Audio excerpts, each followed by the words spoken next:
Hello, everyone. Oh, no, I don't think you guys can see me. Let me turn the TV on. Oh, there we go. Perfect.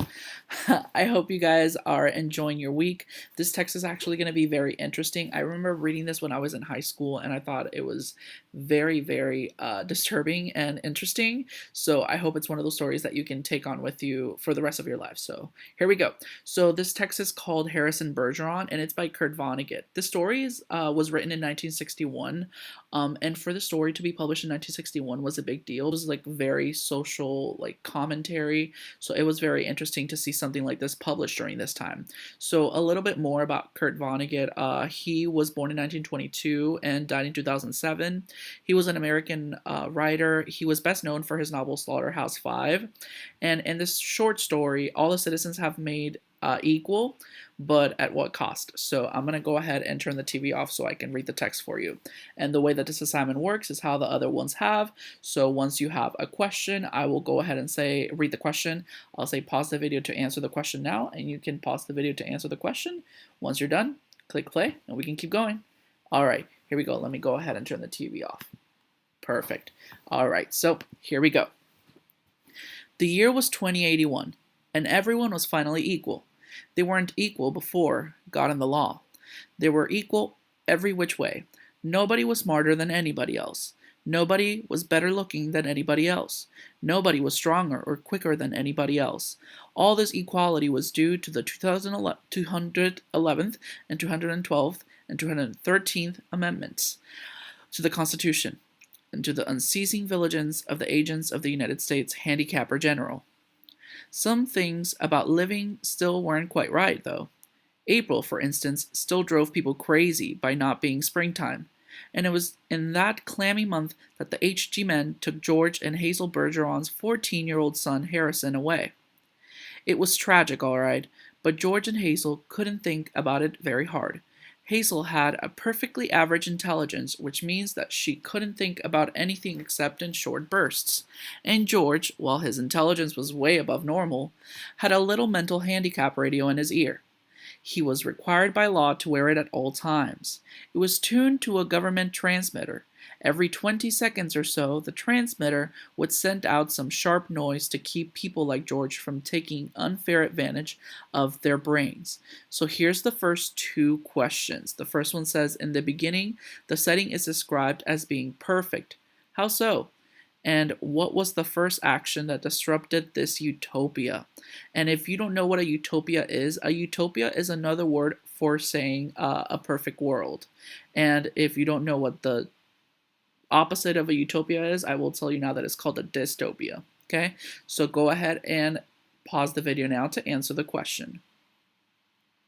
George and Hazel were watching television. There were tears on Hazel's cheeks, but she'd forgotten for a moment what they were about. On the television screen were ballerinas. A buzzer sounded in George's head. His thoughts fled in panic, like bandits from a burglar alarm. That was a real pretty dance. That dance they just did, said Hazel. Huh? Said George. That dance. It was nice, said Hazel. Yup, said George. He tried to think a little about the ballerinas. They weren't really very good. No better than anybody else would have been anyway.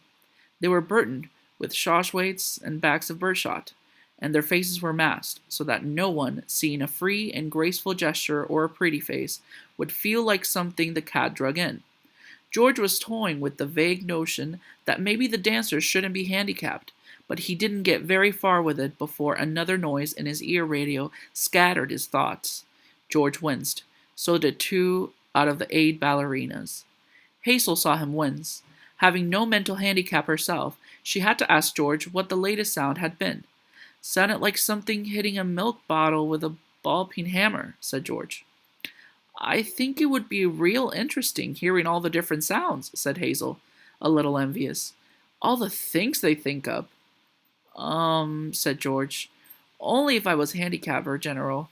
You know what I would do? Said Hazel. Hazel, as a matter of fact, bore a strong resemblance to the handicapped general, a woman named Diana Moon Glampers.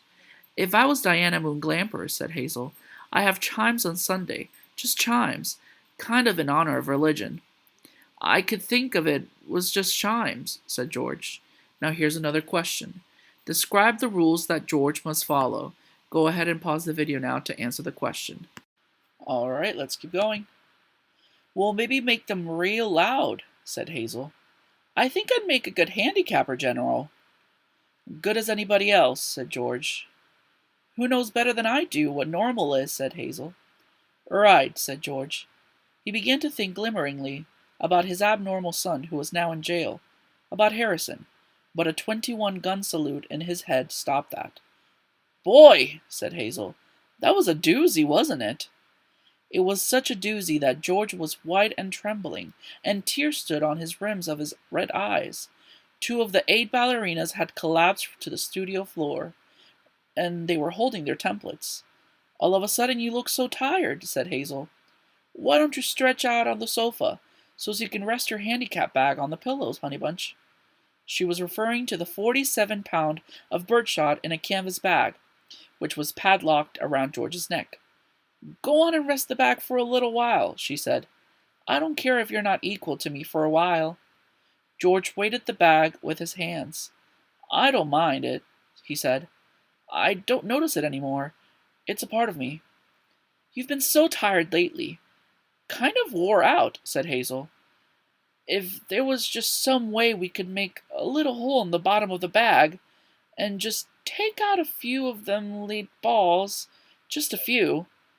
2 years in prison and $2,000 fine for every ball I took out, said George. I don't call that a bargain. If you could just take out a few when you come home from work, said Hazel. I mean, you don't compete with anybody around here. You just sit around. If I tried to get away with it, said George, then other people would get away with it. And pretty soon we'd be right back to the Dark Ages again, with everybody competing against everybody else. You wouldn't like that, would you? I'd hate it, said Hazel. There you are, said George. The minute people start cheating on laws, what do you think happens to society? If Hazel hadn't been able to come up with an answer to this question, George couldn't have supplied one. A siren was going off in his head. Reckon it'd fall all apart, said Hazel. What would? George said blankly. Society, said Hazel uncertainly. Wasn't that what you just said? Who knows, George said. Now, here's 2 questions. Part A, why won't George take off his handicap bag? And then the second question is, according to George and Hazel, what is the purpose of the handicaps? Go ahead and pause the video now to answer the questions. Alright, let's keep going. The television program was suddenly interrupted for a news bulletin. It wasn't clear at first as to what the bulletin was about, since the announcer, like all announcers, had a serious speech impediment. For about a half a minute, and in a state of high excitement, the announcer tried to say, "Ladies and gentlemen." He finally gave up, handed the bulletin to a ballerina to read. "That's all right," Hazel said to the announcer. "He tried. That's the big thing. He tried to do the best he could with what God gave him, and he should get a nice raise for trying so hard." "Ladies and gentlemen," said the ballerina, reading the bulletin. She must have been extraordinarily beautiful, because the mask she wore was hideous, and it was easy to see that she was the strongest and most graceful of all dancers, for her handicap bags were as big as those worn by 200-pound men. And she had to apologize at once for her voice, which was a very unfair voice for a woman to use. Her voice was warm, luminous, timeless melody. "Excuse me," she said, and she began again, making her voice absolutely uncompetitive. "Harrison Bergeron, age 14, she said in a grackle squawk, has just escaped from jail, where he was being held on suspicion of plotting to overthrow the government. He is a genius and an athlete, is under-handicapped, and should be regarded as dangerous, extremely dangerous." A police photograph of Harrison Bergeron was flashed on the screen upside down, then sideways, upside down again, then right side up. The picture showed the full length of Harrison against a background calibrated in feet and inches. He was exactly 7 feet tall. So here's another question, and before we begin, just so you remember, Harrison Bergeron is the son of Hazel and, I'm sorry, but I forgot his name, George. There we go. So here's another question. Why is Harrison Bergeron considered to be extremely dangerous? Go ahead and pause the video now to answer the question. Alright, let's keep going. The rest of Harrison's appearance was Halloween in hardware. Nobody had ever worn heavier handicaps. He had outgrown hindrances faster than the HD men could think them up. Instead of a little ear radio for a mental handicap, he wore a tremendous pair of earphones and spectacles with thick, wavy lenses. The spectacles were intended to make him not only half blind, but to give him waging headaches. Besides, scrap metal was hung all over him. Ordinarily, there was a certain symmetry, a military neatness to the handicaps issued to strong people. But Harrison looked like a walking junkyard. In the race of life, Harrison carried 300 pounds. And to offset his good looks, the HG men required that he wear at all times a red rubber ball for a nose, keep his eyebrows shaved off, and cover his even white teeth with black caps at snaggletooth random. "If you see this boy," said the ballerina, "do not, I repeat, do not try to reason with him." There was a shriek of a door being torn from its hinges. Screams and barking cries of consternation came from the television set. The photograph of Harrison Bergeron on the screen jumped again and again, as though dancing to the tune of an earthquake. George Bergeron correctly identified the earthquake, and while he might have, for many was the time his own home had danced to the same crashing tune, "My God!" said George. "That must be Harrison!" The realization was blasted from his mind instantly by the sound of an automobile collision in his head. When George could open his eyes again, the photograph of Harrison was gone. A living, breathing Harrison filled the screen. Clanking, clownish, and huge, Harrison stood in the center of the studio. The knob of the uprooted studio door was still in his hand. Ballerinas, technicians, musicians, and announcers cowered on their knees before him, expecting to die. "I am an emperor!" cried Harrison. "Do you hear? I am the emperor! Everyone must do what I say at once!" He stamped his foot, and the studio shook. "Even as I stand here," he bellowed, "crippled, hobbled, sickened, I am a greater ruler than any man who ever lived. Now watch me become what I can become." Now here's a question. Which of the following describes how Harrison feels about his handicaps? A. He believes that they have failed to make him equal to others. B. He believes that they have made him weaker than others. C. He thinks that everyone but him should wear them. Or D. He thinks that they have made him stronger. Go ahead and pause the video now to answer the question. And please highlight it. Alright, let's go ahead and keep going. We're almost done. Harrison tore the straps of his handicapped harness like a wet tissue paper. Tore straps guaranteed to support 5,000 pounds. Harrison's scrap iron handicaps crashed to the floor. Harrison thrust his thumbs under the bar of the padlock that secured his head harness. The bar snapped like celery. Harrison smashed his headphones and the spectacles against the wall. He flung away his rubber ball nose, revealed a man that would have awed Thor, the god of thunder.